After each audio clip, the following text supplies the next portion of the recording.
Joined by Marco Lamborghini, Director General of the WWF. Marco, thank you very much for joining us. Just give us more on how great this danger is. So first of all, let's remind ourselves the World Heritage Sites are really special places. This is the top list of sites prized and recognized for their outstanding value for humanity. So let's think that this is the la crème de la crème of the natural places on Earth, if you like. And if half of these sites are actually threatened by industrial activities and other unsustainable uses, let's imagine what happens to the other sites which didn't make it to the top list, but still are extremely important to preserve the natural system and ecosystems that we all depend on. So it's indicative of the growing pressure on nature in general due to our incapacity to develop economically without destroying the environment. And this is a major challenge for our civilization. Our report is highlighting this dilemma and imperative to begin to understand and learn how we can actually value nature and develop economically, but preserving the key places, the key sites, the key ecosystems that ultimately provide so many benefits, not just to nature, but also to us.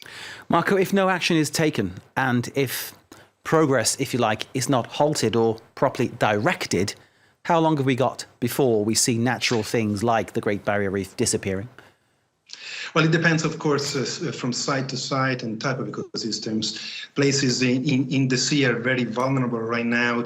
In the next few decades, because of global warming, the rising of sea temperatures, acidification due to the concentration of CO2 in the atmosphere that is absorbed by the sea. So we actually have, in most cases, a few decades to really rectify that. But most importantly, we need to really begin to put in place now measures to protect these sites. We are asking governments to develop regulations and to enforce regulations to make sure that the boundary of these places that are so important to nature and to people are protected. And we're asking companies and investors for a no-go commitment.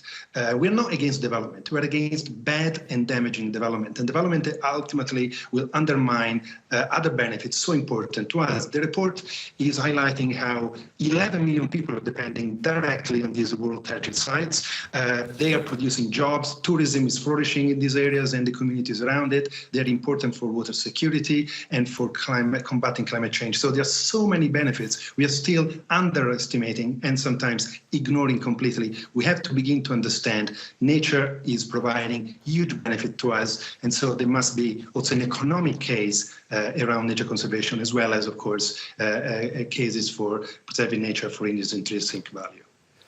Marco Lamborghini, Director General of the World Wildlife Fund, thank you so very much for joining us.